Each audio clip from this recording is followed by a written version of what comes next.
Welcome, everyone. Thanks for joining us for another installment in the Product and Health Tech series, where we explore from a product leadership perspective what it takes to build great products that add value to businesses and drive positive health outcomes. My name is Chris Hoyd. I'm the Director of Product at Vynyl, which is a product development and strategy firm that works with a number of healthcare organizations, covering everything from greenfield product strategy for innovation teams to setting up product departments at early stage companies, to large-scale digital transformations for incumbents looking to modernize. I am very fortunate to get to host a few exceptional health tech leaders today as we discuss the role product plays in the strategy, design, and growth of digital products and interventions in behavioral health. I am joined today by Davina Pallone. Davina built the product team at NeuroTrack to launch a digital platform that combines scientifically validated cognitive assessments with a personalized cognitive health intervention program. She scaled the product platform at Pear Therapeutics to deliver software that is designed to directly treat disease, tested for safety and efficacy in randomized clinical trials, evaluated by the FDA and prescribed by healthcare providers. We've also got Mitul Desai, who is a senior advisor for digital innovation for Fountain House. Fountain House is a national mental health nonprofit fighting to improve health, increase opportunity, and end social and economic isolation for people living with serious mental illness.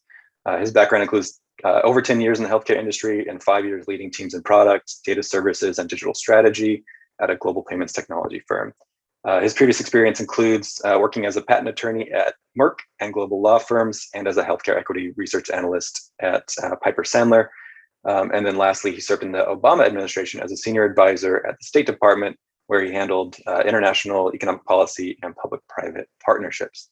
Quite a background there. And then last but not least, we have Gabe Strauss, the product lead at Limbix Health, where he's building digital therapeutics for adolescent mental health. Prior to Limbix, Gabe worked in product growth and innovation roles in the health tech, e-commerce, and energy industries. And he writes about product management and behavioral health tech at behavioralhealthpm.substack.com, which I highly recommend. All right, welcome everyone. Thank you so much for being with me here today. I'm gonna kick it off with a question. I'll throw it first to you, Davina. Your background is so impressive. You've covered so many different areas and so many different kinds of product roles. From your perspective, what are the unique challenges facing a PM or a product leader in behavioral health tech? I think one of the most unique challenges, I think it just comes down to learning how to leverage and incorporate your clinical partners in delivering your solution. So if we're coming as product managers or designers from not the health space into the health space, there's just a key new stakeholder that you have to learn how to incorporate into everything you do. I would often say that we can't build a product in health tech without our clinical partners, and I think that's entirely true.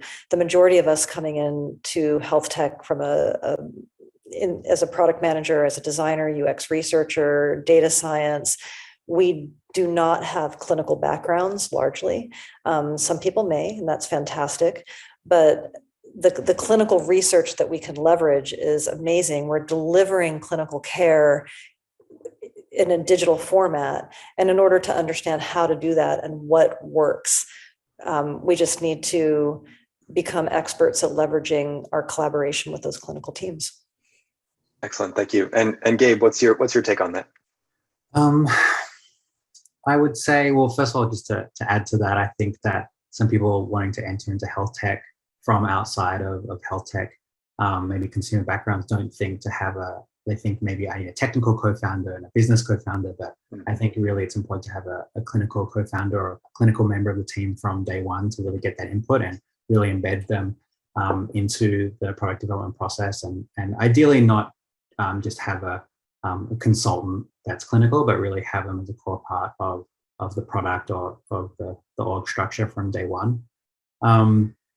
I think that sort of also adding to this idea of what's different between, say, a consumer or SaaS product is that we are not the users oftentimes. So we're building a intervention for adolescent depression. Maybe one person on our team had adolescent depression, but generally, none of us are adolescents now, and thankfully, we don't have that diagnosis right now. And there are some fundamental cognitive differences, for example, differences in engagement. So to that end, really incorporating co-design is also really, really important, and really leveraging qualitative research, perhaps much more than might otherwise be used in other industries for product development. That's super interesting. I'm going to circle back to that. Mitul, do you have anything to add to those responses? Yeah, no, just to build on what Davina and Gabe said, so 100%, agree with what they said. And I think to build on Davina's point, really, a product person in digital mental health has to hold multiple perspectives at one time when they're building a product.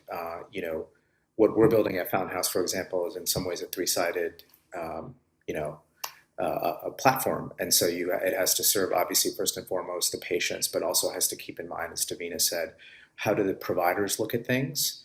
And really even not just kind of their motivations and their incentives, but really making sure this product fits into the clinician workflow. If you look at a primary care physician or psychiatrist, time is the most valuable thing to them. And this has to be really easy and sort of a frictionless plug into their workflow. And then, of course, we can't forget the health plans, so the payers, who oftentimes are paying for these products. And so you have to hold all those different perspectives in mind as you're building the product. And to build on what Gabe said about, this concept of, for sure, for example, I'm working in the space of serious mental illness, and though I have family members who live with it, I myself don't.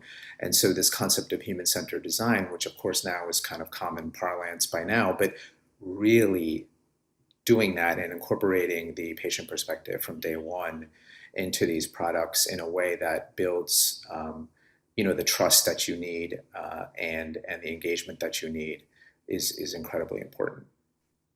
I just want to hop in again and double click on all of that. One thing that can be very different if you're coming from a more consumer tech landscape is definitely some of the regulations. And so if you're coming from fintech, maybe you're a little more familiar with some of those you're more familiar with the idea of being in a regulatory space. It's not as surprising. If you're not coming from a regulated space, that could be very new to you if you're coming into health tech. And another thing that can be a big question mark if you don't have experience or don't have anybody on your team who can guide you in this direction is, how do you find these end users? And there are ways, but it's not going to usertesting.com, for instance. And there's a lot of questions about the sensitivity of how do you then develop a relationship with people who are sharing their personal health information with you. And oftentimes it could be a very sensitive journey that they have been on with the disease that they're dealing with. So there's a lot of sensitivity, both around data, around just the emotional intelligence required to interface with people who are dealing with the disease that you are not familiar with oftentimes in a personal way.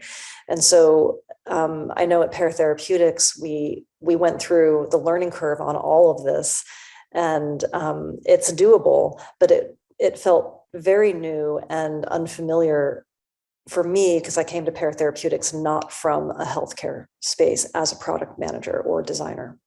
That is so interesting. There's a lot there that I want to unpack as we go. But first, I want to circle back to Gabe. You said something interesting that I want to touch on. You said that this role can lend itself to sort of being more reliant on qualitative than quantitative research and approaches. Can you talk a little bit more about that, and how do you make sure you do that well, or as well as possible? Yeah. So I think it really depends on what type of health tech product you're in. If you're a prescription digital therapeutic versus a direct to consumer behavioral health tech product, that really impacts how much data you have access to. So on the more regulated side, FDA medical device, like we are and like Pear was, you're probably running relatively small scale clinical trials. And once you get that quantitative data back, it can be quite difficult to iterate on it particularly once you already have gotten your 510K or de novo. Compare that to direct-to-consumer product that's getting tons of data all the time. That's very different. But particularly when the regulated device, you really have to rely on a lot of qualitative data, co-design sessions, user feedback, and whatnot to do that. The second thing I think, though, the other kind of, I guess, difference in quantitative data, circling back to that I'd like to touch on is in sort of engagement metrics. That's another hot topic, and we can come back to that later if that was another topic you want to, but I think it kind of comes in here. In a lot of direct-to-consumer and SaaS products, you're looking at traditional engagement metrics like time on site or retention rates. And in digital health and behavioral health in particular, you really want to look at the engagement metrics that impact clinical outcomes, that are leading indicators of clinical outcomes. And they they're usually not just going to time in app or just retention, for example, because people might leave the app because they get better. So how do you find those leading indicators? But again, it can be really difficult to do that quantitatively if you have limited data. And also in social sciences, as many people might know, it's very difficult to with certainty kind of tease those out. So you often have to be very theoretically driven. And I think that's where a lot of the qualitative feedback can be really helpful in deriving some of those relationships as well, and the hypotheses. And do you agree with that, Davina, with that assessment? I totally agree about the importance of the qualitative data. And I think that, going back to the idea of we who are building the apps are not the ones with the disease. The best way that we can understand what motivates somebody to engage with a therapy for that is by talking directly to them, understanding and this is the same for non-health tech, but it's so unique, and I am not able to put myself in the shoes of somebody with schizophrenia, for instance. So I'm going to have to rely on my qualitative interviews with them to understand what is something that would bring you back to this app in a way that feels supportive to you. It's not necessarily because I've been given a guide by a clinician that tells me this is the therapy for schizophrenia. Davina, please go take this and convert it into a digital format, and we're going to market that. So I would often, joke that you could, and if that's the case, you could hand somebody a PDF and say, here's the information. If you read all of this, it will help you.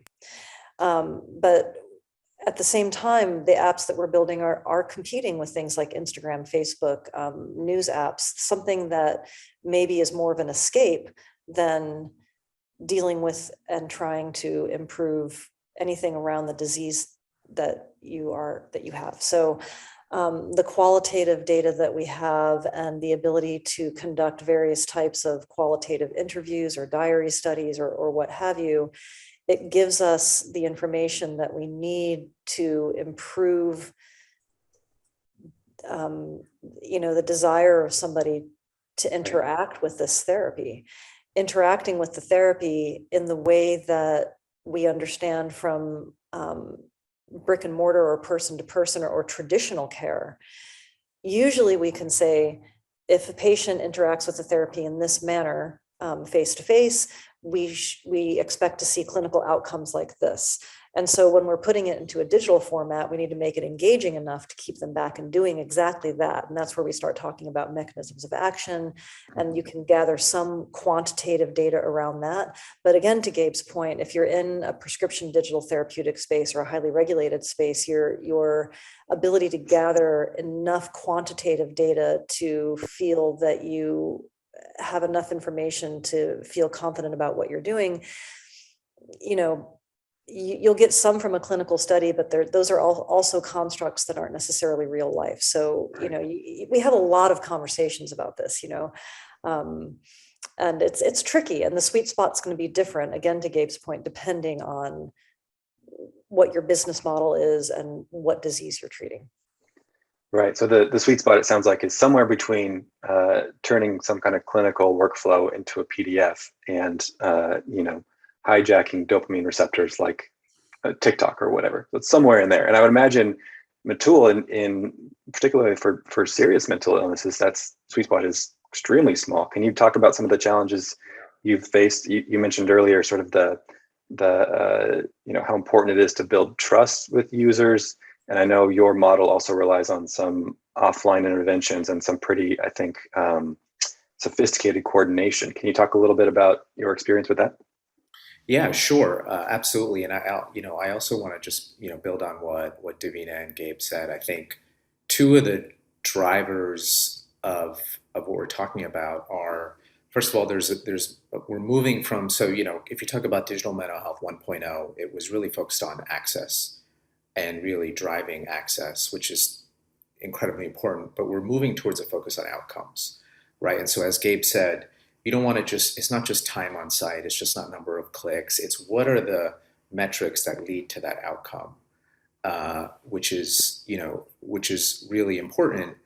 And the other thing for us, as you talked about, is kind of engineering trust into everything we do. If you think about people with serious mental illness, there's a serious lack of trust with the healthcare system, and the one-to-one modality, talk therapy or otherwise, frankly, doesn't always work for them.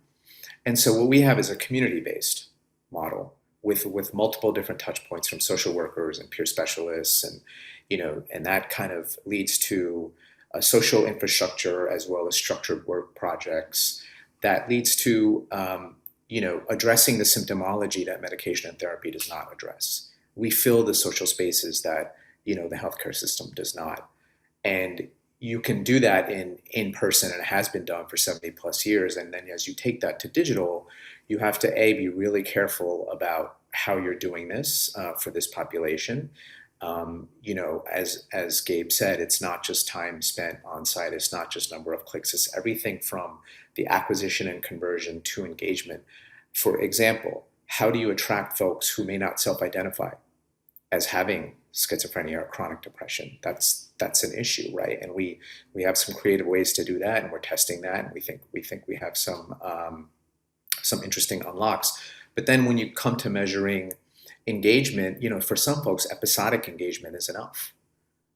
They may have just a need to plug into a social infrastructure or a social support system on an as-needed basis or a couple of times a week. They may not need to be there every day. There may even be, we're thinking about, can we build in pathways so there's almost a graduation from this, and so if there's a drop-off, it's actually a good thing.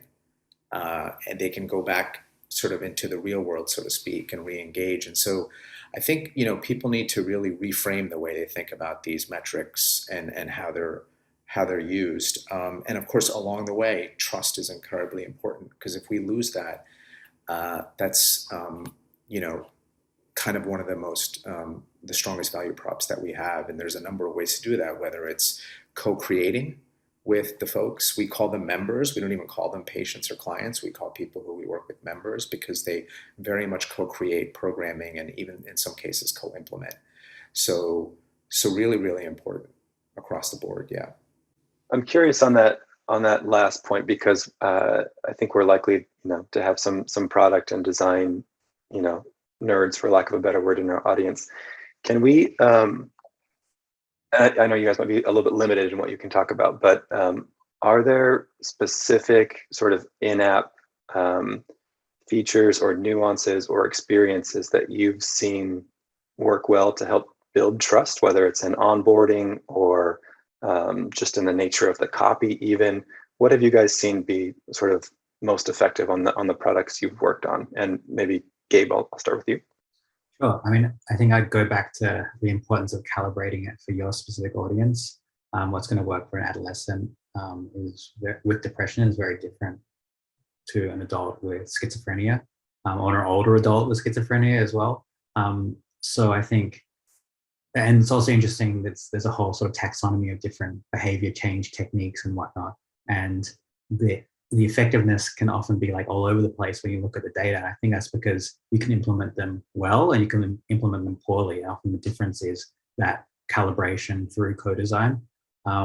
and user feedback. I think one, I guess I can talk, well, from a trust perspective, there's this idea of therapeutic alliance in face-to-face therapy, and that's one of the biggest predictors of people coming back to therapy, to adherence and to getting better as well. In fact, some people, it's been said that it's the single biggest predictor.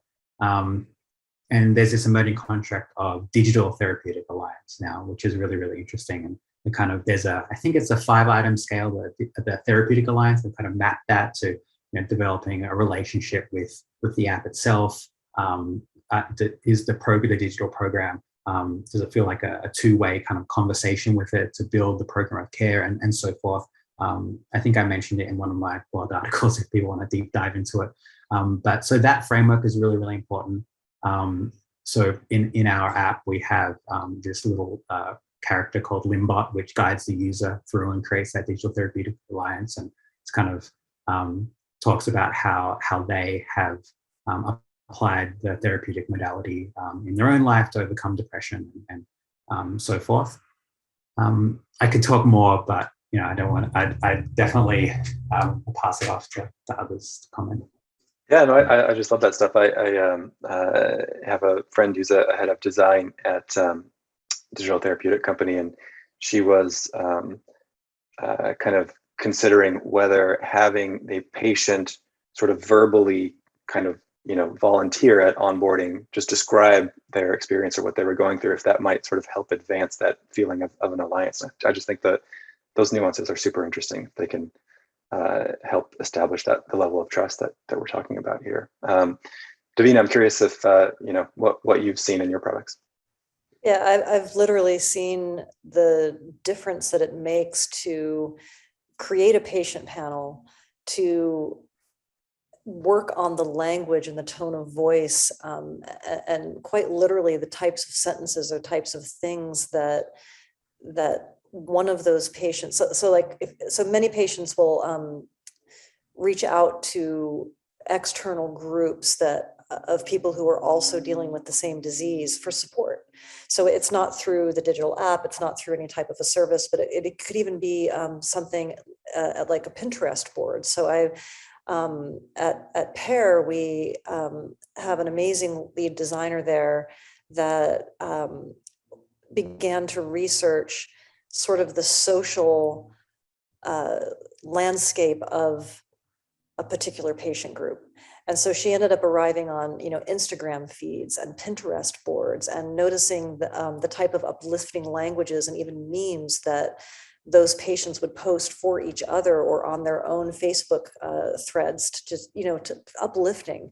And so ran a really quick study to understand, what if after completing a module or reading, something a bit educational about cognitive behavioral therapy or cognitive biases or just other ways in which we're trying to deliver therapy. And when they're done, they get this, you might even call it, kind of just like a cheesy uplifting meme that says, way to go. And after putting that in there and then running this by our patient panel, so many of them were just like, oh, I really feel like this app it understands me.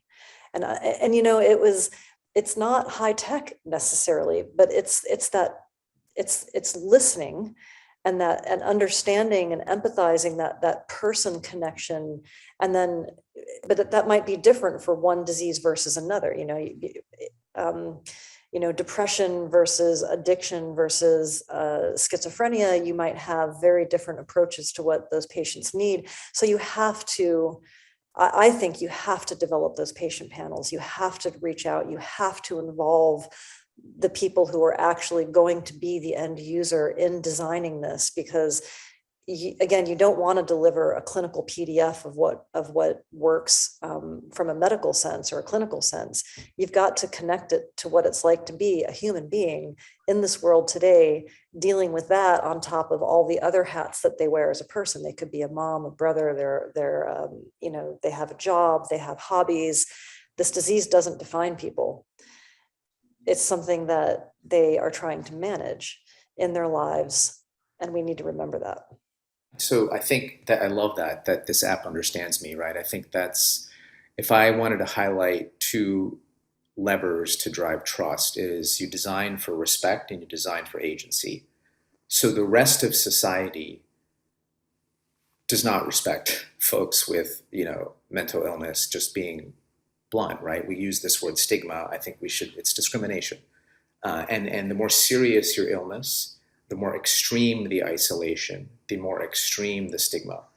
So again, especially when you're talking about serious mental illness, there's no respect from society and your agency is stripped away. You're just constantly told what to do. Take your medication, do this, go there, live here, do this, you can't do this, you can't do this.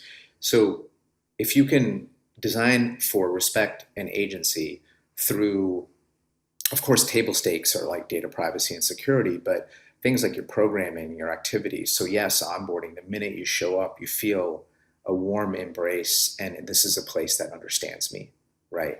Making sure you have peer specialists in there. So it's not just the programming, the activities, it's the staff.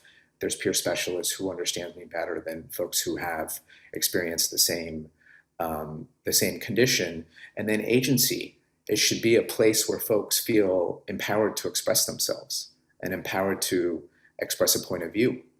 And so I think if you start to build in those features into whatever the app is, you automatically will arrive at a place of trust. Some of those points make me wonder, as product leaders, we often kind of find ourselves articulating product strategy and marrying that to business strategy or deriving it from the business strategy. So I'm curious if in your explorations of sort of the nuances that we just talked about, have you ever struggled to get buy-in from other executives to prioritize the resources sort of necessary to really nail down with some detail, the nuance of what it might take to make someone feel respected, or in Davina, your case, to find the memes that might make them feel really heard? Has it always been relatively straightforward to get the buy-in from the rest of the organization to invest in that at any given time, or have you guys run into any challenges doing that?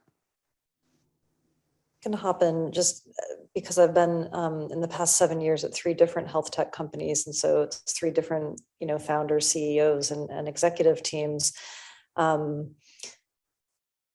In general, I find that most founders of health tech, they do understand, they want to help, right? So you do have a foundation of wanting to help. But there's always been, maybe less so, I'm not sure, there's always been a bit of a misunderstanding, or maybe, for some people, a lack of understanding of how powerful UX research is. For me, now, if I ever, move to a new role, I say up front, the first hire I'm going to make is a UX researcher. I believe in it that strongly. Mostly because it's a full-time job, and it takes a lot of effort and thought and nuance and high emotional intelligence to build patient panels, to connect, to listen to very hard stories sometimes. I mean, it can be very emotional to hear directly from people what they've been dealing with, and it puts you in a bit of a raw space. But with the right UX research team, and when you can pull that qualitative data in and give that to a team who's building something, most executives I know, the difference is tangible, and those stories are powerful.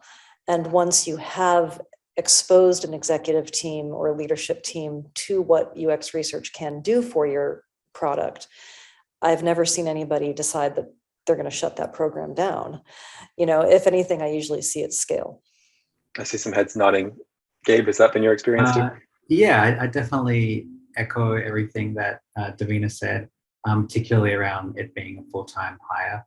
I think that in the early days, especially when you're a small startup, everyone has to wear a lot of hats. But I think UX research is one of those high impact, low urgency things that so often gets pushed to the side unless you have someone that's actually dedicated to it. And that's a big mistake to push that to the side. So that's why I think it really needs to have a full-time hire early on. So just would would echo the prioritizing it. I do.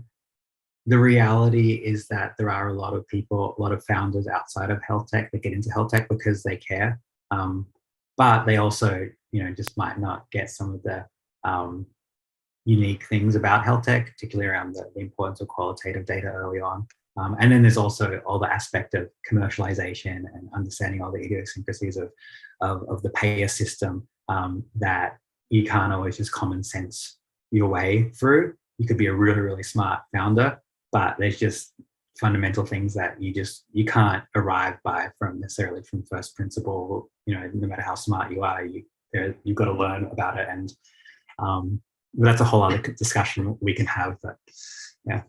Awesome. And Mitul, what about you? What's your experience been like? Yes, I would just make 2 points. So one, I'm lucky to be working with an organization where this model, this community-based recovery model, was actually developed 70 plus years ago by individuals living with serious mental illness. So we our genesis is based on human-centered design, and that's something that we, hold very near and dear to everything that we do.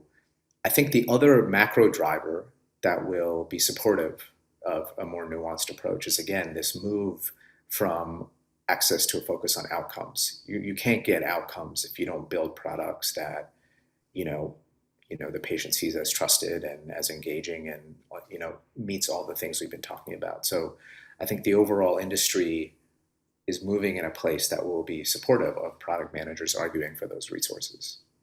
We've touched on a few topics now that I'm going to circle back to. One, earlier, Davina, you used the term mechanism of action. So while we're still, somewhat on the topic of sort of in-app experience and what it can actually do to improve outcomes, with your guys' experience with digital health products and interventions, are there certain mechanisms of action that you've seen that have struck you as particularly sort of effective or insightful, or anything that's really resonated with you? I just want to give us a chance to kind of highlight any of those things. So Davina, maybe I'll start with you. I'm going to punt to Gabe.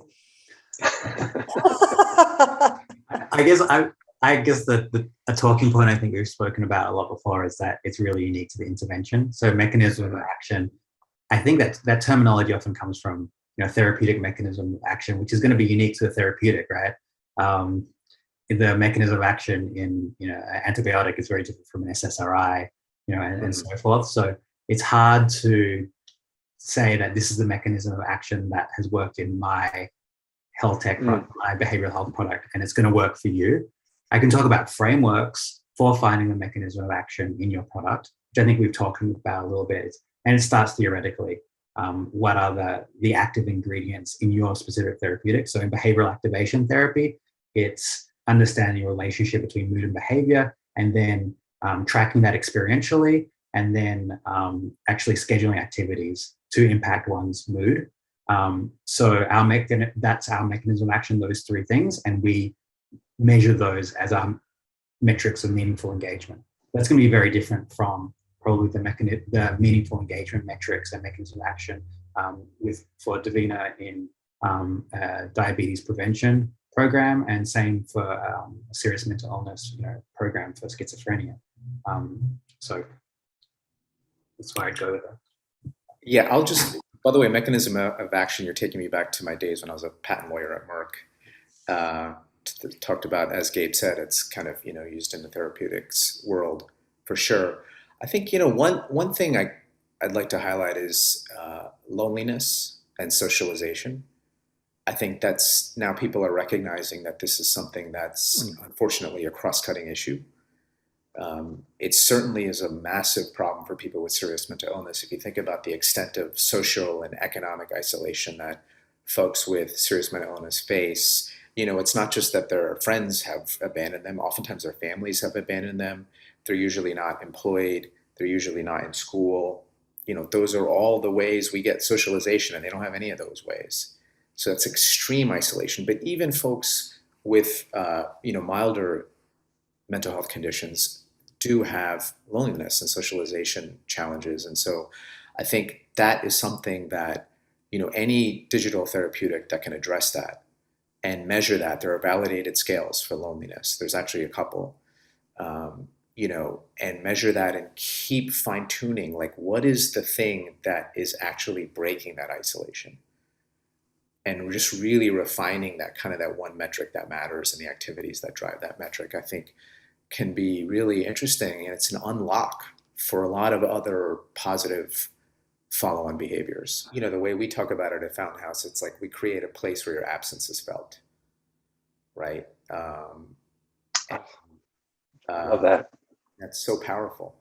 It's so powerful. Yeah. Wow. Cool. All right. Well, before I jump to the next question, Davina, was there anything you wanted to add to those responses? I think to Gabe's point, the mechanism of action really depends on the therapeutic you're delivering. And it just kind of came to my mind as Mitul, as you were speaking, and Gabe, that once you have launched your digital therapeutic and you are able to gather more quantitative data, it can be a fun process to go through to begin to chug that data and look for any of the leading indicators that you can find engagement wise that you have in the app that can redirect people that seem like this is the type of activity that we're seeing that we recognize is either funneling people towards that mechanism of action or it's encouraging usage of that mechanism of action. But in general, it's leading to the health outcomes that you want. And so you'll start your first iteration and you'll get that out there and you have some assumptions. You have some assumptions based off of classic healthcare in this disease space. And you try to digitize that and you try to direct people towards the engagement and the behaviors that you want. Before you're able to get a lot of users into that app, you have a hypothesis that you've built something that's going to direct them towards the types of behaviors that lead to that outcome. And now once you have patients in the app or participants or members and you're actually able to see how they're interacting and you're able to see, get some more longitudinal data, begin to give that to your data science team, really play with that, try to find what might be predictive of that. Then you can go back through the design process and you can try to maximize interaction with those parts of your experience and measure and test it again. And so, and it's incredibly uplifting for our team at Fruit Street every time we get the success stories. Anybody who can tell our coaches that they've been able to reduce or eliminate their medication, that their A1C levels have dropped, that they've lost weight, that they're able to more easily spend time with their family is the one that always just really, really gets to me. And so, that you want to continue, completely different than, commercial applications. You're not trying to create addictive behavior in the app, but you're trying to reward good behavior change, which is a very hard thing to do. But you're very motivated as a product and design and even an engineering team to make the app better, to drive that, not because you're going to get more clicks or you're going to get more money, but because the better you can help this resonate with the patient population, the better the chances of their outcome and the better their lives are. For those of us who did not go into healthcare, it's an amazing experience. Don't want to put you on the spot, but I'm genuinely curious if when you send that data to your data science team, were there any sort of counterintuitive or sort of leading indicators that came up that you never would have considered otherwise, but came up and wow, this is a really good leading indicator, and now has really shifted, maybe informed a feature that wouldn't have otherwise been built just on theoretical basis? I'm trying to think of a good example. Sometimes it's, it can be a bit surprising. Like we'll do small things like, A/B testing email campaigns, like who does it come from? And you learn, like if it comes from the product versus or the company versus if it comes from a coach or a person with a name that's more personal. And maybe that's not terribly surprising, but we see email open rates that would make any marketer jealous.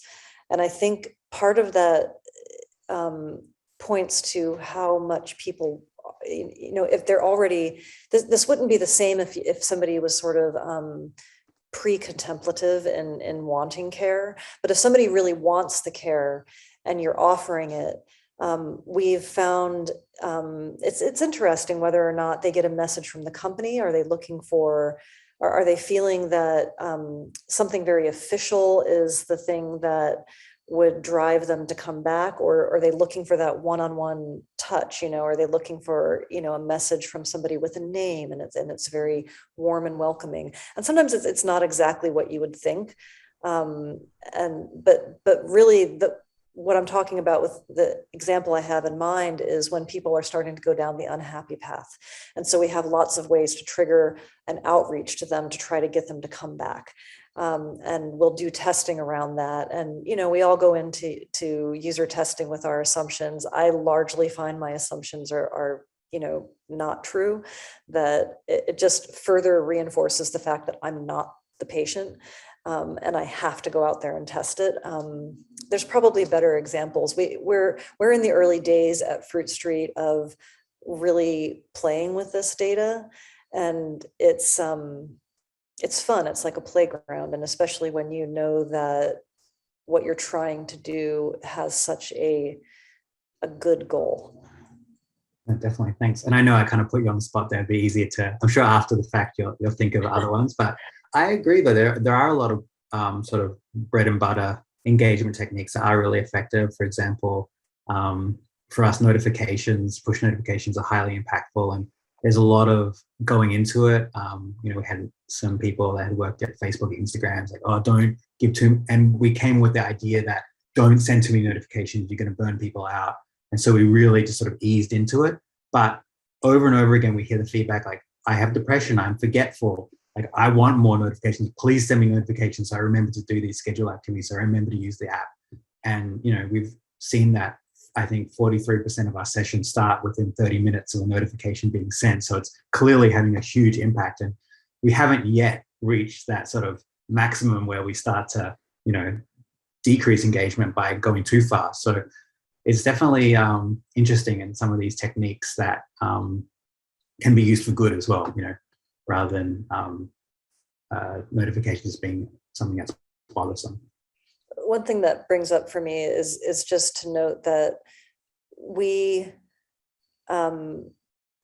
always looking for those leading indicators, in the sense that we want to understand what type of, so we started early in this talk talking about, well, there's sometimes non-engagement is fine when you're talking about health tech, right? So like maybe it's that somebody's feeling better. So how do you know if somebody is disconnecting because they feel better versus they're disconnecting and this disconnection is actually not looking good for them? And so figuring out what that difference is. So if people start dropping off towards the end of the program, maybe they're really feeling like they're successful. Maybe if we have a measure of their outcome and we know that it's looking good and now they're sort of not around so much, that could be fine. But we can also we also understand now that early engagement in the program is really key to success. So the onboarding process, establishing that trust early. But the warning signs of somebody not showing up, or in our case at Fruit Street, you take photos of your food and it's a food log, and then you upload those photos of everything you eat and your coach comments on all of them. So participants who are not doing that, who are not engaging in that way, is that okay? Or is that actually an indicator of somebody who might drop out of the program? And we should kick into that unhappy path, try to re-engage them, and what type of re-engagement works. And so we want to try to understand the behaviors that indicate risk for that person in not achieving their health outcomes.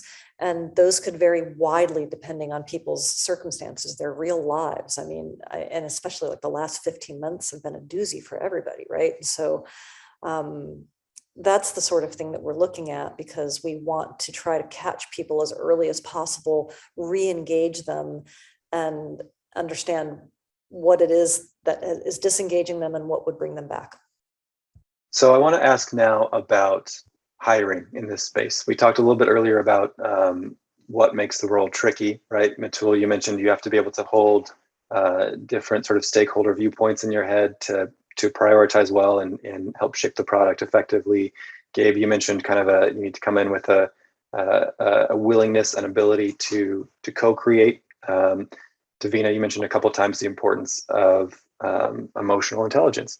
So it's, the role is demanding. It's not necessarily easy to find people who are ready for this, combined with the fact that I think none of us here would be surprised to learn that, mental health is one of the hottest sort of areas in tech right now from a funding and growth perspective, right? So there's the talent wars are on. So Davina, as a product leader at a few different health tech startups over the last several years, someone who has been responsible for building teams, how have you gone about hiring effectively? What do you look for in candidates? What's the process like? What are some challenges that you faced? So first of all, I cast my net wide. I'm not particularly looking for somebody who is coming from a PMing or a design and health tech space. I'm not even really looking for anybody who's coming from a regulatory space. First of all, a candidate who is really excited about moving into health tech is important. So I need to feel that tangible excitement. I need to understand what's compelling them to move into the space. And largely it's mission driven. I really have not found many candidates who want to get involved in health tech that don't really come back to wanting to help people. Entrepreneurial attitude, because there's still a lot of learning that's happening in this space. I feel a bit more, I have more experience now, but I very much remember being a senior product manager at Pear Therapeutics, and it was all very unfamiliar to me. So, you see this in job descriptions all the time, must be comfortable in a fast moving startup that, with ambiguity, and, none of it is unique necessarily. I'm trying to think of, what really pulls a candidate up higher than others.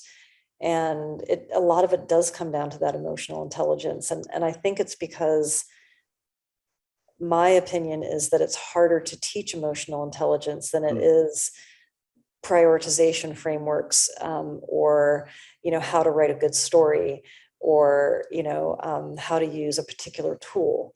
And so, I need to feel energized in my discussions. I love it if I learn something when I'm talking to somebody. That's the best, right? Because I want to be around people who are bringing something to the table, and that can keep me, entertained also at work. It's like I often hire people who are way smarter than I am. And I think just because somebody reports to me doesn't mean that I'm not the student. And so that's, I think that me learning something in an interview is always a really great win for any candidate. What a great answer. That's awesome. Mitul, what about you? Yeah, Davina, you sound like an incredible boss. I love that. So, like Davina, I look for non-teachable skills. Do they have things that you can't learn in textbooks? And you can learn regulatory issues, you can learn technical skills, you can learn even some of the basic analytic stuff. But what you can't teach someone is empathy, creativity, and really, are they in love with the problem? Right? We're all working on really hard problems. Healthcare is hard. Behavioral healthcare is even harder. Digital behavioral healthcare, even harder. So you have to be in love with the problem. This is not something where you're going to get some kind of overnight success, although maybe if you get lucky, but really it's going to take years. And so you just have to love cranking away at this problem. And the good news is we are in a moment where actually I think we're making transformational changes, and we are actually, moving the needle. And so I think that's one. I think the empathy piece is huge, and you don't necessarily need lived experience. You just have to be willing to put yourself in the shoes of someone who maybe lives with a mental health condition, or even providers, right? Non-traditional providers. We work with social workers and peer specialists and the like, and they look at the world differently than, psychiatrists and psychologists. And to understand the provider perspective, really, really important. The last thing, creativity. You just have to be creative in terms of, how do you get access? We talked about, human-centered design, co-creation, so important. How do you get access to patient populations? So maybe traditional partnerships, maybe traditional vendors are not the model. Maybe I need to partner with nonprofits. Maybe I need to partner with community care clinics, right? And driving that creativity throughout every step of the way, super, super important. I think those two responses captured pretty much everything I look for. So I'd be surprised, Gabe, if you have anything to add to those great answers. But I will kick it to you. Yeah, I definitely echo what's been said already. I think both of you did a great job in describing that. I think, yeah, it's interesting for product managers. There's clearly a product manager's skill set that's agnostic to the industry. And then there's, I guess, a love for the industry and a passion for the problem. And I found that having that passion for the problem and coming to work and seeing this, particularly in product and sort of the aligned areas, as sort of the way that you want to have your impact on the world, to give your gifts to the world, is what really attracts people, at least to our company, and I think to the industry, and to stay in the role. I think the people that maybe came for other reasons have found other opportunities that, have better fit with someone that's specifically interested in like deep tech. We're not, the tech we're using is relatively, vanilla. It's not deep machine learning or something like that, right?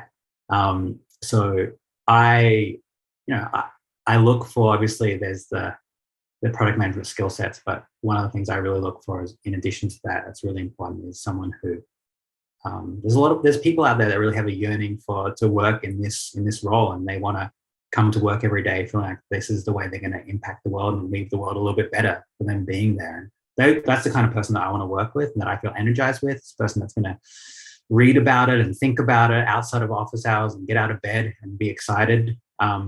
So and I think there are a lot of people out there that are looking for this kind of opportunity. So it's definitely an exciting place to work in.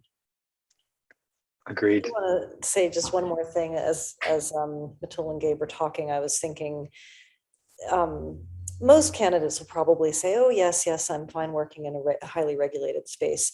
I think that if you're looking for a job in this industry and you haven't been in it, do think about the business model of the company that you're interviewing with, because there's a big difference between a prescription digital therapeutic space where you have a regulated, like a class 2 medical device, and more of a direct to consumer disease prevention space that is going to have to snap to things like GDPR and HIPAA, but it's not going to be as tightly regulated as a medical device. And so if you are interested in the more tightly regulated spaces, you absolutely need to be the type of person who thrives in being creative within constraints. And I have the example that always comes to mind for me is nothing to do with this space, but when I was in art school, we had assignments that were given to us, and it was like, you will paint a canvas that's 7 foot wide, and you can only, use these colors or something like that, and I was always amazed at how it would unlock your creativity when you were given such tight bounds within which to work. And I think that people who can understand that and can say that, yes, we can't change the copy, we can't change this, we have to do that after the clinical study, and and after we get our de novo, then we have to go through, jump through all of these fire hoops in order to make a particular change, or we really have to educate ourselves about where the boundaries of the playing field are, and then be super creative in there. If you like that, that's fantastic. If you are just saying that you like that, but you're not sure, you may find the job is, constraining and not creative, right? So that's a really important thing to remember when you're in this space, because it could be frustrating or it can be energizing in its own weird way.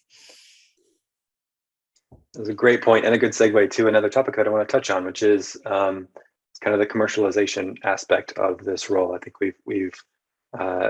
you all have made some great points around sort of the development and design and co-creation of what goes into an effective product. But as product people, we that's not necessarily all we have to think about, right? We have to think about sort of the business side and the commercialization model and the challenges that come with that. And I know, Gabe, in particular, you've written some incredible, I think articles on sort of the commercialization challenges facing this field. So maybe can you take a minute and just kind of talk to us a little bit about what you've seen and what you've written about, and maybe some ways that we might improve those challenges from a systemic level? So first off, I think you really understand that the user is not the payer. So people that are maybe in a complex B2B product understand that it's very, very much a complex sale. So you have your user personas and the patient personas, but you need to understand the provider personas, particularly if it's a digital therapeutic, and that's your pathway. And then the payers themselves, and what is the value proposition to the payer.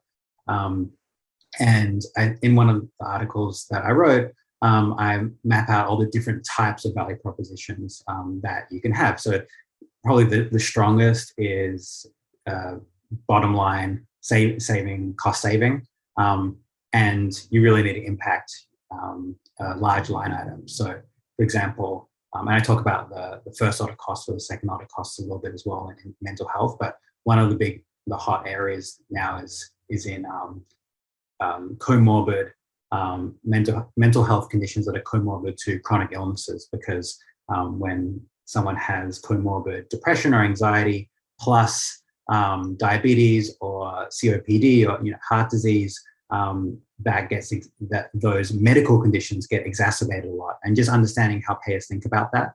A second value proposition is sort of benefits differentiation. So payers, health plans are always trying to attract more members, and particularly right now, silver lining of COVID is that mental health is very much on everyone's mind right now. So and access is a massive issue. So a lot of members and large employers, self-funded employers that are thinking about who's going to administer their plans are going to choose the network that has the best mental health access. So even though having mental health product might not decrease their bottom line, it might increase their top line.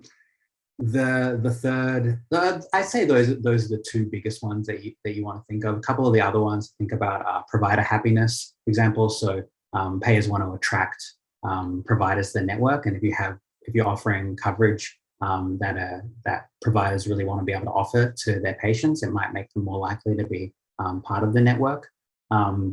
And the fourth is mental health parity as well. The law requires payers to provide mental health access, and there's ways to get around that, but increasingly regulators are clamping down. So it's kind of this idea of there's the Amazon kind of elastic cloud, but for mental health. So can you help payers sort of expand and contract to meet the demand? Excellent, thank you, Gabe. And I know, Mitul, you have some thoughts on ways we might leverage our positions as sort of innovators to at least advocate for maybe some change. So can you maybe talk a little bit about how you think about that? Sure, yeah. I mean, this gets to your earlier question around some of the traits to look for in a PM, and this is, creativity in all aspects, not just product dev, but, business strategy and understanding how your product will be commercialized. The good news is, at least based on our customer discovery, talking to payers across the board, whether Medicaid, Medicare, private, they all are saying that serious mental illness is a gap for them and they want new solutions in this space. That's a good thing. And specifically, they want digital solutions to help meet members where they are. But to Gabe's point, the proof is in the pudding in terms of what does the contract look like? What is it? Is it a PM? Is it a pure value base? Is there risk sharing? What does that mean? Probably you're not going to start with a pure value-based contract, just given the fact that in behavioral health, there's not that many models and templates to follow. We're getting there, but unlike in physical health, where there are many models and templates to follow, there aren't that many, certainly at least not in serious mental illness. So what are proxy measures and metrics that you can, prove to the payer that actually leads them to what Gabe was talking about? Cost reduction, demand aggregation, and even things like customers' member satisfaction. I think not just kind of staying in touch, but staying in touch and keeping their members happy, NPS scores and things like that. So you will need to maybe bring payers along in a journey, even the ones who are open and are interested. And especially the ones that are open to this, you want to be able to be flexible and sort of maybe have to do a pilot, start with a pilot, but eventually get them to a place where it can be maybe a multi-year contract that's really meaningful for you. Now, there are other payers who, again, even if they're open to a reimbursement contract and digital SMI solution, even value-based-ish type contracts, they maybe aren't open to new models and frameworks. And so you have to kind of fit your approach and your contracting mechanism and your reimbursement contract into their current templates and forms and engagement models. And so that's a completely different approach and can be maybe a little more, take a longer time period. But what I'm seeing is, again, the good news is that payers by and large are open to this, at least the ones that we're talking to. And so you should come with a plan, not just a plan for your product, but a plan for what the contract will look like in a way that speaks their language so they understand what you're talking about and sets you up for eventual, value-based contracts. And there are multiple different ways to think about that.